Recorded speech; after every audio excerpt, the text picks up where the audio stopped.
5 seconds. This video is part of the Oral History Project of Edmonds Museum and the Edmonds Woodway High School History Club.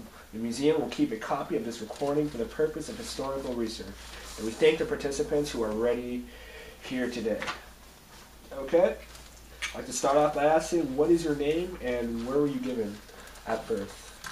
My name, excuse me, my name is Clarisse Bennett. And my name given to me at birth was Clarisse Louise Golder was my maiden name. Excuse me. Okay, and how did you come to get this name? Okay, junior high came along and I was going to go to a summer camp with all my friends. And everybody had a nickname. And Clarisse, I've never known anybody else whose name was Clarisse. And it was just too long and too complicated. I wanted a name like Betty Sue or Mary Jo or something like that. And so I decided I would just shorten my name. And my name is Clarisse, C-L-A-R-I-S-S-E, which my mother gave me because her brother's name was Claire. And he died when he was young. And she loved him. And so she named him after him, thinking that I would be called Claire as a nickname. Well, when I was little, I found out that I was named for a boy who had died, and his name was Claire. I didn't want anything to do with the name Claire. Yeah. So she was the only one who called me Claire from then on, and I decided I would make my name shorter. And so my name is C-L-A-R-I-S-S-E, and then I take the L and the A out, and I get Chris, C-R-I-S-S-E. So that's where I got the Chris. And it stuck with me all these years. And of course some people see it and they say, oh, you're Chrissy. And I said, no, it's just pronounced Chris. I guess now would be Grandma Chris. Yeah, Grandma Chris. All right. I'm Grandma Chris. Okay, where were you born? I was born in Brockton, Massachusetts. But I'm from the Pacific Northwest my whole life. And all my relatives lived in the Pacific Northwest, in Tacoma and principally, and I lived in Spokane for a while. I lived in Pullman, Washington, and Moscow, Idaho. So Pacific Northwest is my home. Was that your original?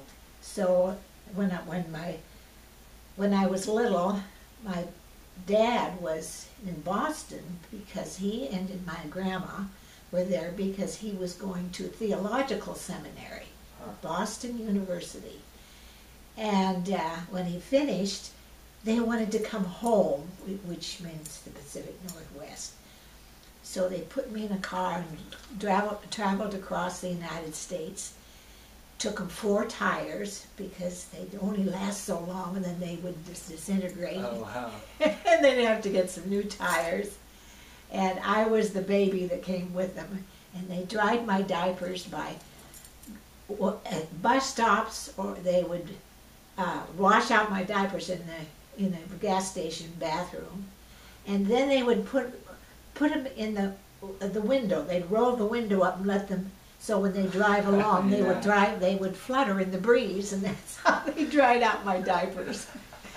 And so they said my diapers, they flipped me across the United States. Took them days and days, and as I say, in those days traveling, your tires didn't last that long. What was that time frame, would you say? So, well, let's see, I was born in 1929, so that was like maybe 1927, 1928. Wow. And so that was my first experience, because I was born in Massachusetts, but I grew up in the Pacific Northwest, in Tacoma and Spokane, Pullman, Washington, and Moscow, Idaho, and here in Edmonds. And my husband was through law school in California. We went down to California for him to go to law school. He graduated from Washington State. Everybody in my family, all my kids, everybody's gone to Washington State. He graduated there, and then the day after he graduated, we got married And we drove to California because he was going to go to law school at Hastings Law School, which is in San Francisco. So that's how we started out our married life and his journey in becoming an attorney, because went to law school then, and then we came back home when we were finished with law school. We came back to the Pacific Northwest in Seattle. So how did you exactly meet your husband? I met him at a wedding reception. My father was a Methodist minister. Oh. Wow. And one June afternoon in the summer, beginning of summer, my sister said, you know, what are we going to do today? And I said, well, Dad's having a wedding over at the church, which was right next door. And I saw the people coming. Why don't we go over and sit in on the wedding? We did do this to entertain ourselves. So we went over and sat at in the wedding, and there were some really good-looking boys sitting in the row behind us. Yeah. So when we got through with the wedding was over, there was a reception. And I said, let's go to the reception downstairs. Did you see those cute boys that were sitting behind us? So we went down and started to talk to these boys.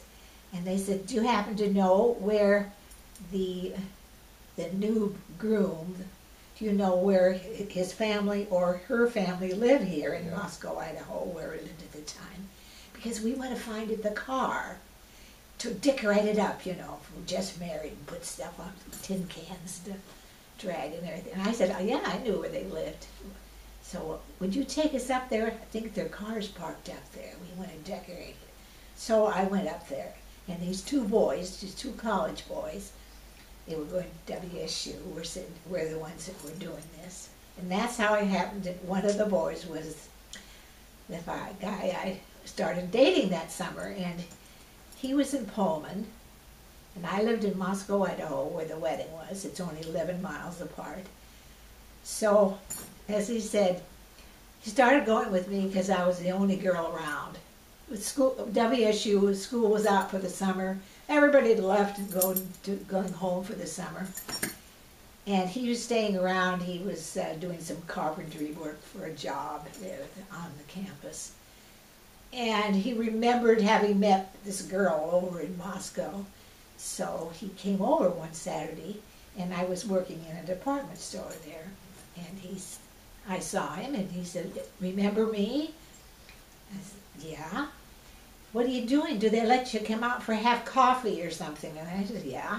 Well, let's go have coffee. So we went for coffee, and then we had a date that night. And that's how so we went together all summer. And people would say, well, how did you meet? Well, I was the only girl around. So he had to take me out if he wanted to do something. So anyhow, we started, and we went together all summer. And at the end of the summer, he decided that he wanted to go back east to Washington, D.C. He wanted to see all the sites, the Capitol and what was going on and all the historic places, now that he'd finished school. And so he was to hitchhike his way back there. And then he started writing me letters about where he was, all the trip across, and the people he met along the way, and how it was in Washington, D.C. And then when he was through, he said, I know that your family has boys in your basement who are going to WSU studying for something or other, and could I come, because it's vacant, I mean, could I come, because I have one paper I have to write that I never did when I graduated, that I was due to turn in, and I never have turned it in. Can I come over and live there in your basement until I write this paper?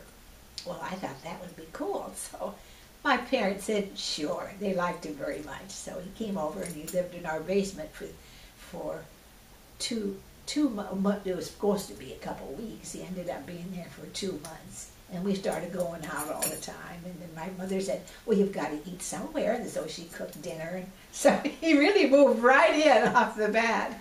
Well, what kind of fun activities did you guys used to do back then? Oh, yeah. Well, around that time? Yeah, well, around that time, we enjoyed the outdoors and camping and mountain. We mountain climbed. We didn't climb the mountains. We went hiking and go to state parks and camp out and stuff like that.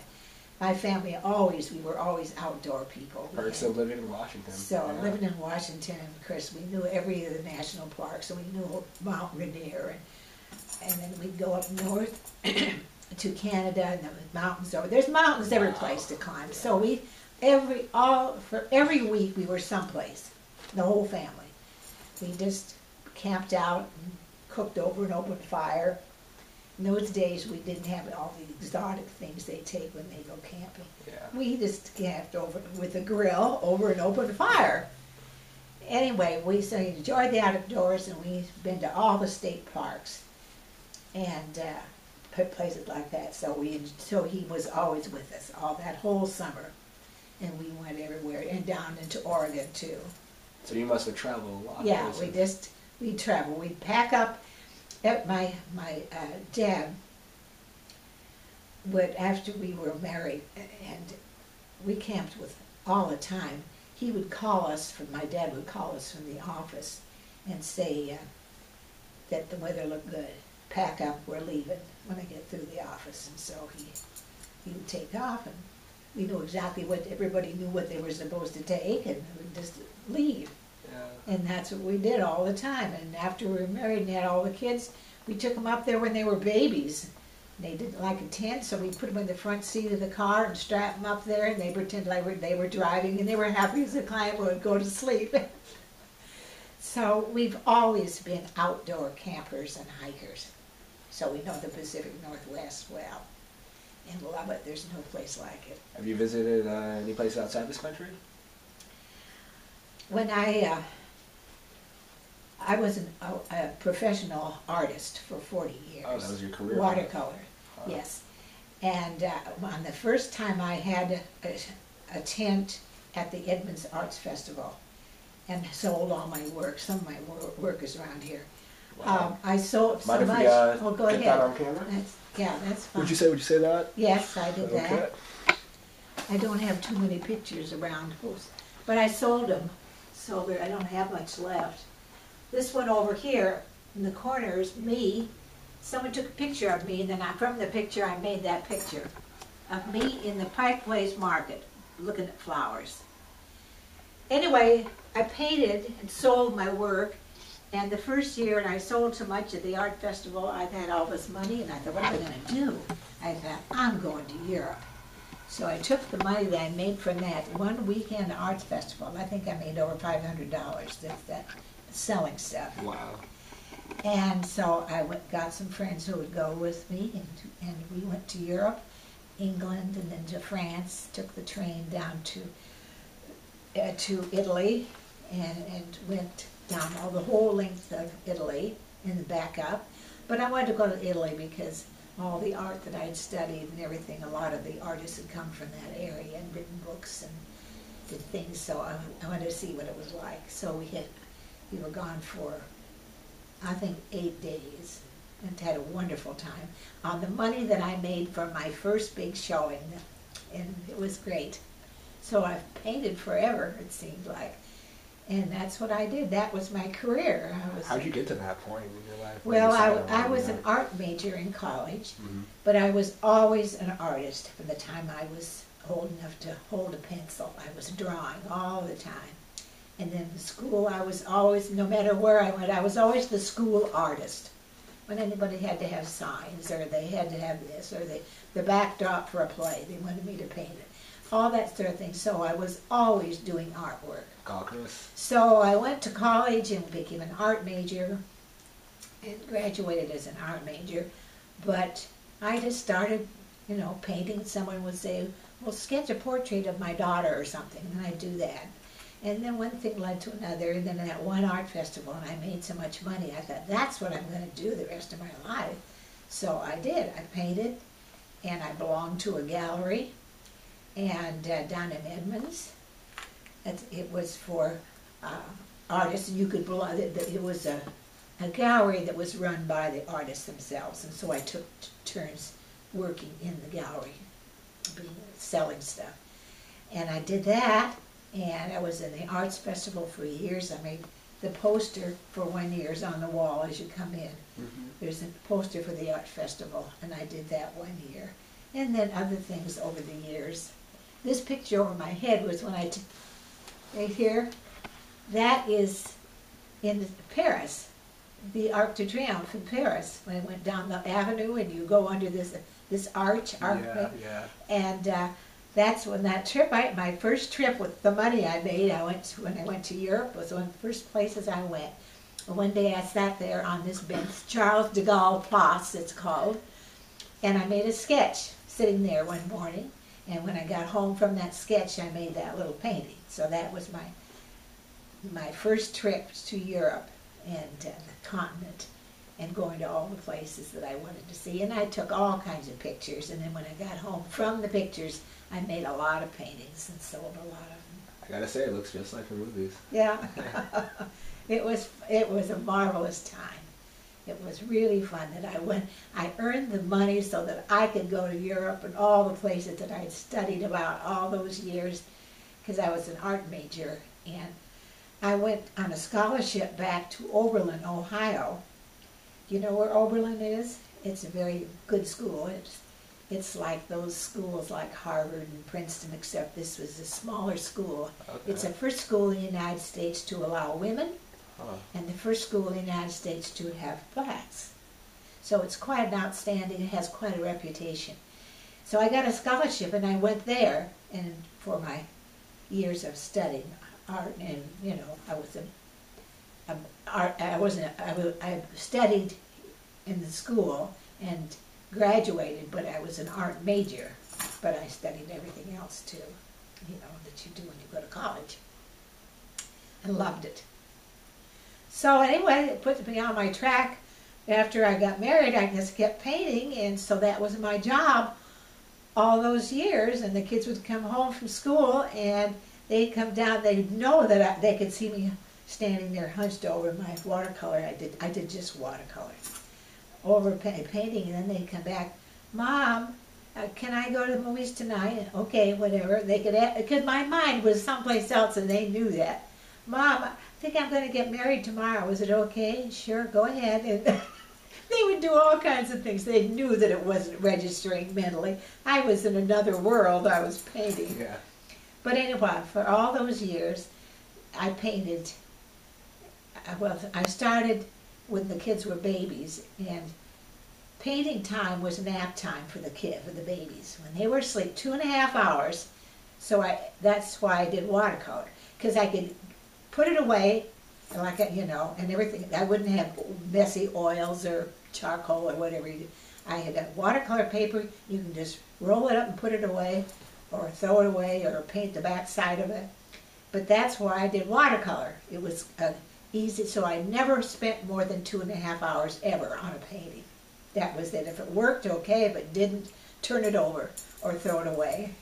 Yeah. So these are the few things that I've kept. But anyway, it was a wonderful outlet. And I was in another world painting mentally, and the kids knew it, so they got away with murder. I don't know what all they did when I was painting, but You have any crazy kids about the stories? Mr. Bennett in particular. oh yeah, probably. Well, Mr. Bennett, this Jeff, he was number one baby. I had 6, and he was the first. Mm-hmm. So 5 boys and 1 girl, and it was great. And I lived in the Pacific Northwest in Moscow, Idaho, is where I lived most of my life, and that's where With the children. yeah, and that's where I had my kids. What would you say, how did being a parent just alter your perspective on life? Oh, I loved it. I've had a wonderful life. I have been very, very blessed. I've been fortunate, and I've never had any serious illnesses. I've never had any tragic things happen to me. In fact, I suppose people can grow when they have tough times, Mm-hmm. and I never had any, and I've always felt a little bit guilty that everything was so wonderful. Mm-hmm. I had a great family. My father was a Methodist minister, and then I had a sister who was 2 years younger, and then I had a brother, that stupid little brother, who was always in the way. There's my sister and I, who got along fine. And then, years later, we had this baby brother. It was a little surprise package. Always the brother. Oh, it drove us crazy. But anyway, he grew up to be fine. But anyway, we blamed everything on him. So I had a wonderful life, and I enjoyed school, and I always did all the artwork for everything they ever had at schools. And then I went to college, got a scholarship, and I went back to Oberlin, Ohio for I went to there 2 years. I went to the University of Idaho for 1 year, my senior year, because I knew it was too expensive for my folks to afford just on my scholarship. So I came home and stayed in my hometown and went to the University of Idaho, and that's where I graduated. And so, and then I met my husband, who was going to WSU, and we met at a wedding that my father had, and we met afterwards, and then we went all that together all that summer. And that's led to us, we decided to get married, and then he decided he wanted to be a lawyer, and so we drove to California in a funny little car, and had a wonderful trip going down there. And then he went to law school. He went to Hastings Law School in San Francisco. How was that career path for him? And he just loved it. And he became a lawyer, and we came home. Home was Pacific Northwest. We came back, and I had an aunt and uncle who lived in the town here, Edmonds. So I said, well, go there, because they had a summer house on the water. I said, maybe they're not there this summer. This was in fall when school was out. Maybe they'll just stay in their cabin until we look around and find out where we're going to live. So we did, and that's how we happened to come to Edmonds.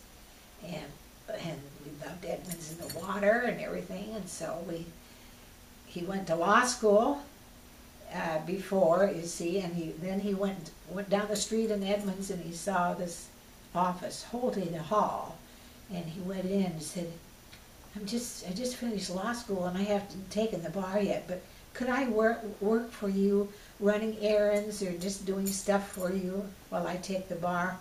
And they said, sure. So he did. And we lived in a little house there in the corner of 196th and Edmonds Way, and in a little house that lived in the middle of an orchard. And that's where we started, and we never left Edmonds. So you live a pretty comfortable life. Would you say any world changes happen around your time? Anything dramatic? No, this is the ordinary thing. There's war, and my dad, when the war happened, I know that it scared me to death. I was in junior high, and I remember hearing about it on the radio, about the bombing. I thought it was awful what was going to happen, and my father, who was a minister, he decided that he saw a lot of the people in the neighborhood being drafted and going to war, and he said, I got to go to. So he became a chaplain, and he went to the South Pacific as a chaplain. Oh, wow. So I used to get his letters all the time and everything, and he was there for 2.5 years altogether, came home. Any stories he has on? And, well, it was something. He went to an island there, Kwajalein. And his job was to go on the islands after they had taken them from the Japanese. And then his job was to bury all the dead. Oh, wow. Because they didn't have time. They had to move over to the next island, you see. That must be dramatic. And it was. And so he made cemeteries on these islands and buried the young boys that he'd taken care of. It changed him tremendously. He went in as my handsome dad, tall, dark hair, black hair, with a one white streak through his hair, which I thought was so cool. Yeah. And when he came back, he'd lost about 50 pounds. He was tall and very thin and very tan from living out in the Pacific, South Pacific, and his hair had turned white totally. Wow. I didn't know who he was at first. It was really spooky to get to know him. But he said it was the heat and the stress that he was under as a chaplain over there. And his hair, you see, was starting to turn white. But he said it was the combination of the stress and the heat. He came back and was tall and handsome as could be, but his hair was totally white. Wow. It was an interesting experience, but he learned a lot from that horrific experience of being in the South Pacific during the war. So that's how I knew about the war, because my family was part of it. So that was mainly it. So anyhow, otherwise I've had a very good, charmed life, I think. I have been happy. I had a good marriage, raised 6 kids who, I don't know if they're geniuses at all, but I always like to think about it. And I've got, out of my 6 kids, my one girl died. That was too bad. She got cancer and they couldn't find her where it was, and before they had anything to help her, she died. So that was probably the most traumatic thing to all of us, because her 5 brothers just loved her. Yeah, and she was the captain. She was the captain. I go away and Leslie was in charge of the household, because when she said to do this or do that, they did it. Anyway, she was a lovely girl, and she worked as a real estate agent. Loved it. Was married, had 1 little girl, and my granddaughter, she lives around in the area. But that was the most traumatic thing, was having her die. And then my husband, he died, but it was a good way to go. He just went out. He was working in the office, walked down the stairs and collapsed, and had that's what you call it, a brain aneurysm. Went to his brain and he just blacked out, and that was it.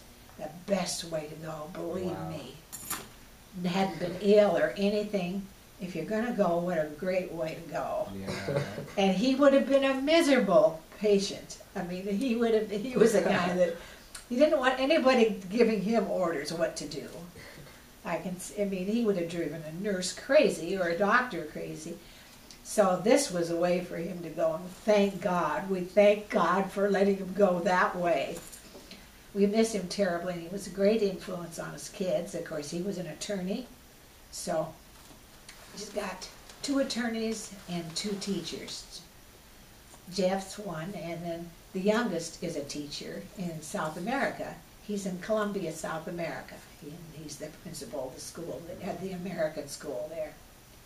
So 2 teachers and then lawyers. Lawyers and teachers I got out of the bunch. That's the way to go. Yeah. And they have just been so proud and so fortunate to have those kids. They're just absolutely terrific. Yeah. Well, if you would look back on your life, what would you say would be the most important thing?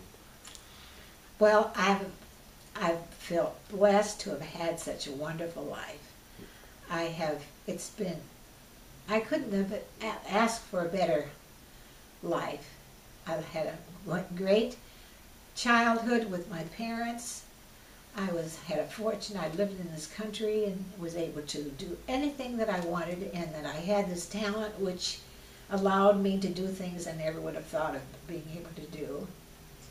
Had a very nice marriage, and I'm glad that he went quickly when he did. It would have been nice to have had him around longer, but it was great, and he gave me these 6 terrific kids. So how old is it when your husband died? He was, let's see, he was an attorney in Edmonds. He was on city council and did all kinds of things, and he was a doer all the time, projects around there. He built the Yost Pool, the Driftwood Theater. He didn't build them, but he started the fund to raise money for both projects. And he loved doing those kinds of things for his community. And all my kids, it turned out, I don't know about Jeff, but I think that he's happy as a clam up there doing what he does. Yeah, He's wonderful. Mr. Bennett, He's wonderful. Dude does his job. He knows Yeah. it. Oh, He's got us here, man. Dude. Yeah. Doing this is all Bennett. yeah. I figured it was probably his idea. Definitely Bennett. Yeah. Would you say it's your children that is the most important Yeah, thing? my children were my greatest accomplishments, I think. People would say, don't you think it's your art? I said, no, that's number 2. Yeah. My first is my marriage and my family, my kids. And other than losing my daughter, I've been very fortunate with the kids too. They've all been wonderful teachers and attorneys, and with a tremendous sense of responsibility to this life and to do the best you can, and wanting to give back and making a difference in what they do. And they took that after their father, who was very much involved in the community and being of service wherever he could. He was always bringing kids home.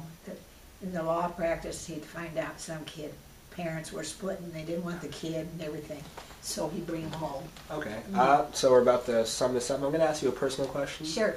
What is your perception on what happens when you die? Do you fear death?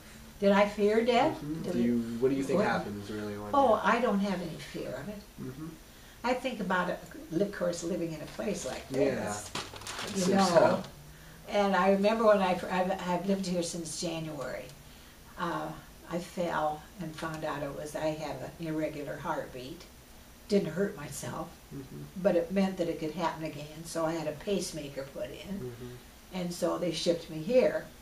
So all of a sudden I woke up from the hospital. They kept me a day, and then when they left, we came here. And Jeff and all the kids had moved me in, all my furniture. Didn't have to do anything.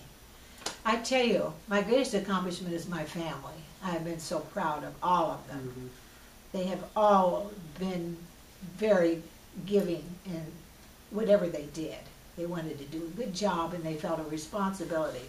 I gotta say, I'm sure a lot of them benefited a lot of people too. Well, I couldn't be more. Teachers and lawyers. Yeah. I couldn't be more proud of them. You did your job more than Yeah, I know. They really. I just couldn't be happier with them. And they're all very different. Each one is quite different from the next one. I don't know if you've ever met the other ones, whether. Fortunately, not. No. Well, see, I still work, believe it or not. Well, I don't work, but they think they call it work. Monday, Wednesday, and Friday, the secretary to my boys down in Edmonds, who are attorneys, Bennett and Bennett, and I work in the office as a receptionist, Monday, Wednesday, and Fridays from 9 until noon. And then the secretary brings me home here, takes me shopping if I need something at the store, and then drops me off. And I always apologize. I'm so sorry you had to bring me home, you know, and all that, because they won't let me drive, you see, because of this thing. So she said, oh no, this is my recess. So she brings me home. And that's fine. And then I'm with all these other people. We're all, it sounds terrible, but our next step is we're all going to die. Yeah. And we're very much aware of it. Yeah. But we make the most of it. And it's amazing what you can learn from other people who have been through a full life too. And you're not surprised when you go down and there's a desk down there that has pictures of the people who aren't to hear this week. And at first it's a little intimidating. You think, oh my gosh. Yeah. When they dropped me off in the hospital and here, and this is a retirement home. And I remember opening the door and seeing this lady walking down the hall with crutches. And I said, my God, now I'm one of them. And here I am. I haven't anything to do with it, but here I am. You might as well enjoy it, you know. Yeah, I'm sure age just must hit you in the face one day. And Like, wow. I don't have, knock on wood, I don't have any ailments. I'm going to die, I hope, I just wake up one morning and don't feel well and I'll just drop dead. Well, that's fine. I don't think about it. But, you know, every week somebody's passed away. Yeah. But you just accept it.